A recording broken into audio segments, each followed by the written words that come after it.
Are you somebody that once you've made up your mind, you struggle to actually see the other person's perspective? Are you someone who's extremely hard on yourself when things don't quite go the way that you saw in your mind? I'm somebody that has done all of these things, and I've never quite known why this was, why things felt so heavy when I didn't perform to the way that I thought I should. Well, let me introduce you or reintroduce you to the term of black and white thinking. Black and white thinking, or all or nothing thinking, is a cognitive style that refers to how a person views situations, people, feelings, just anything in very clear-cut terms, and it allows little room for little details, nuances. The brain often has a way of putting things into a nice little box with a little bow: good, bad, right, wrong, successful, unsuccessful, evil, magical, sometimes in my case. And it's really hard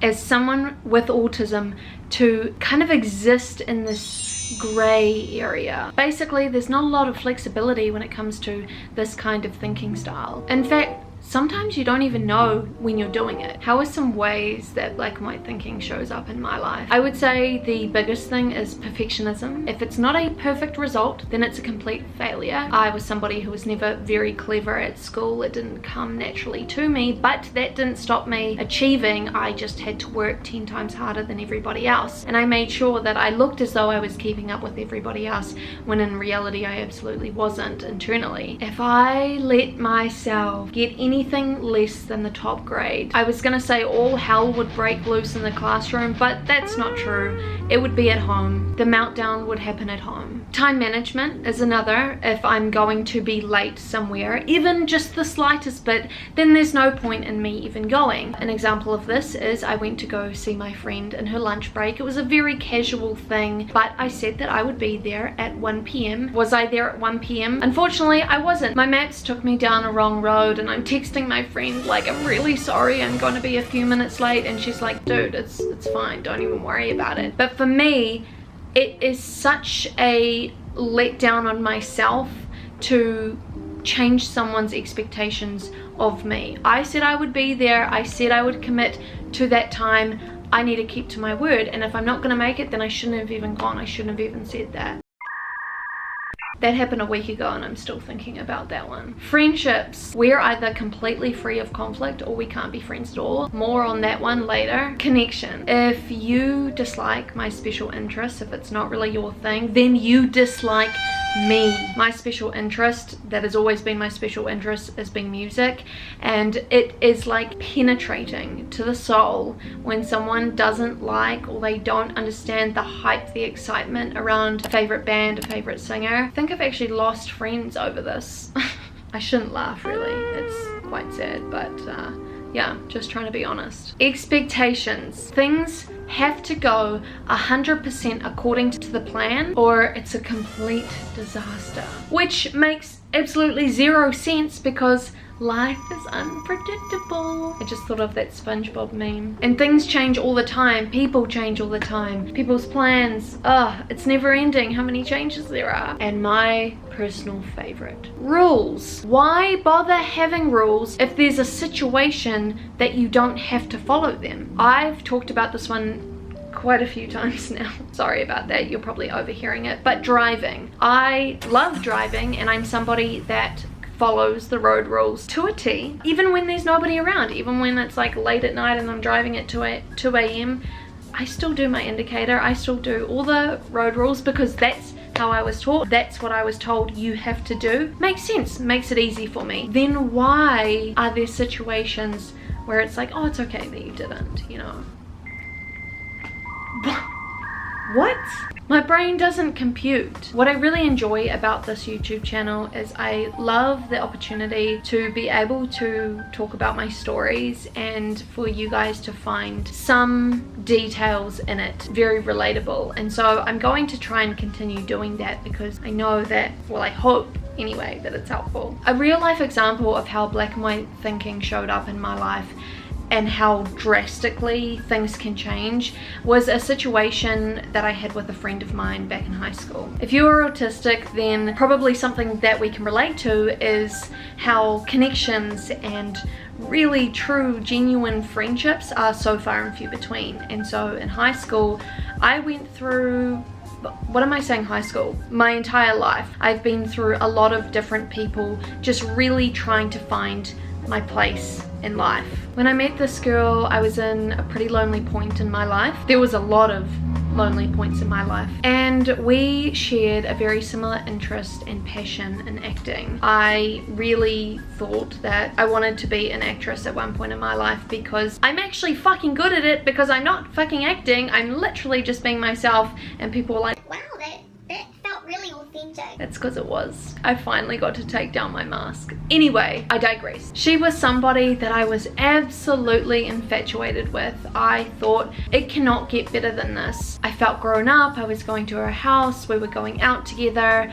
I became part of a bigger friend group. Thoroughly wanted her to like me and become part of her world, and I was actually able to do that relatively quickly. In fact, I'm quite proud of myself with that. The mask was strong. Unfortunately, the person that I was dealing with, I guess, was a teenager. You know, teenagers go through ups and downs, lots of different emotions, and for a lot of the time she was happy.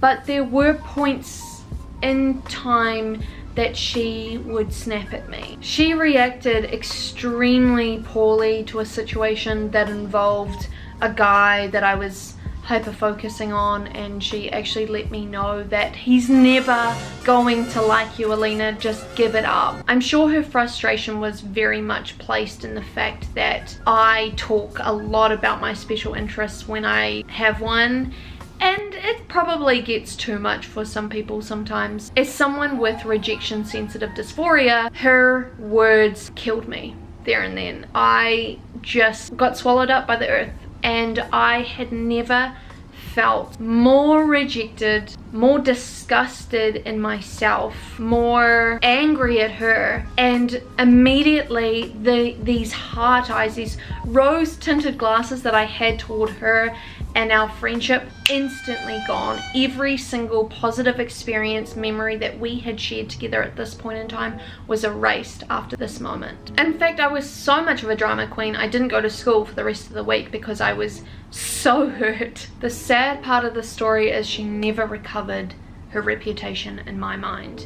And I know that she tried to. I know that she was sorry, and I know that she didn't understand why I changed, and I didn't understand why I was so callous, why I was so finite in my decisions, basically. It's probably very clear to see within the examples that I've given that my natural reaction, particularly when I was younger, was flight. Out of the fight or flight response or freeze response, mine was flight. And I think that absolutely stems from the fear of rejection, the fear of abandonment. And I'm gonna get out first before you can get out first, basically. I'll reject you before you can reject me. And I think that absolutely has shown up in romantic relationships as well, this black and white thinking. If I can get out first, then I avoid less pain. And I've done that with a lot of people in my life, and I now realize that I could ultimately be living quite a lonely experience if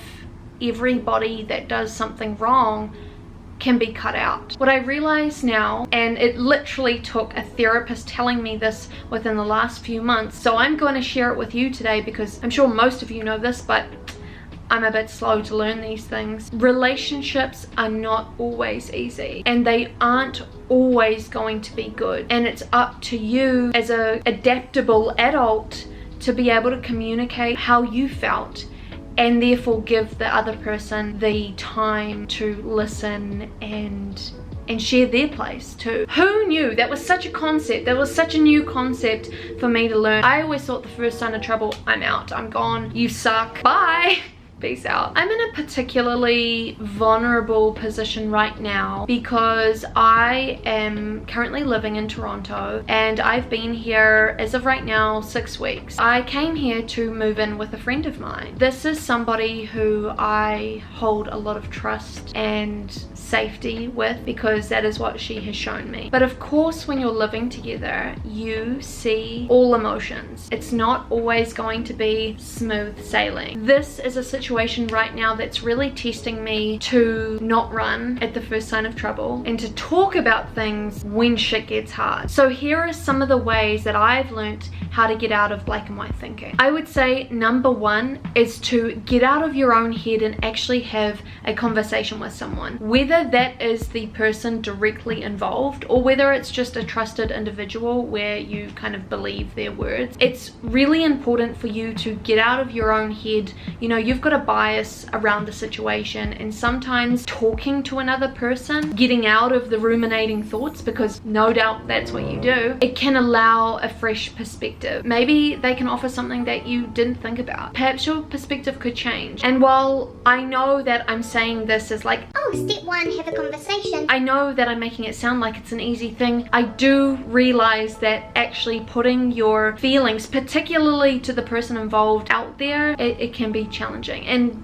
incredibly vulnerable feeling. My next point is something that I think takes mental practice, and that is getting into the habit of looking at situations from a different perspective or from the person involved's perspective. Ask yourself how someone else might view the situation and why, because there's never just one answer as to why something happened. You know, there's so many layers to situations and you can always find different reasons for why. Going back to that example of my friend back in high school who snapped at me, you know, maybe she was having a really hard day. Maybe her crush told her that they didn't like her back, and so she reacted from a place that was hurt. And this isn't to say that the behavior is okay, and it's not to deny your own thoughts. It's just trying to open up the comfortability in the gray area, which does take practice. You know, you can't do it once and then go, I hate this, I'd rather be this way or that, thinking this way or that. It takes work, it takes practice. My next point, use a spectrum approach. What I mean by this is a lot of us on the spectrum are very visual thinkers, and so sometimes it can be hugely helpful to almost rank the situation between 1 and 10 on how good or bad something is. You know, we tend to just go, they are 100% good or they are 100% bad. But having this little spectrum, 1 to 10, you know, you've got all the numbers in between, and just saying, I know that today they had a particularly rough day. We're looking at about a 3 or 4 in terms of how I'm feeling about the situation. Sometimes that can be soothing just to visualize that. Furthering on from that point, I am also someone who loves to write. Most of the time I don't know how I feel, and so I try and get my thoughts out on paper, and I try and understand a situation, asking myself questions, journaling prompts, things like that. Maybe a journal prompt that I would write would be, what are some alternative explanations? And then kind of jotting that down, getting my feelings out. Really trying to open up your thinking around the situation is key here. And one of my personal favorites that I have recently kind of established is using the term and at the end of a sentence. So if I was to take the example of the friend from school, I would say, she really hurt my feelings and she was totally offensive, and how dare she say that, how dare she make me feel that, and she was probably stressed out and I needed some space from her.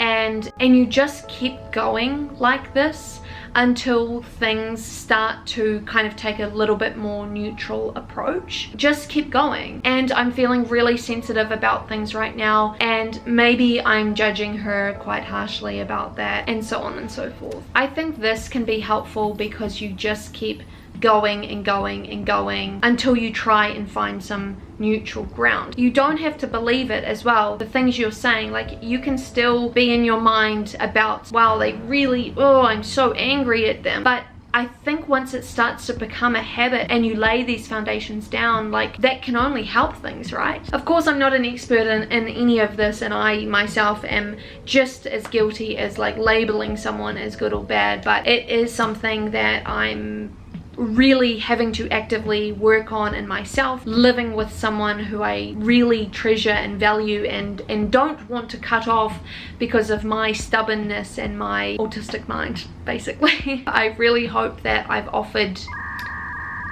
just anything to your life at this point within this video. I really hope that yeah, there was value found. If you guys would like to see more of my content, I will link my other social medias down below.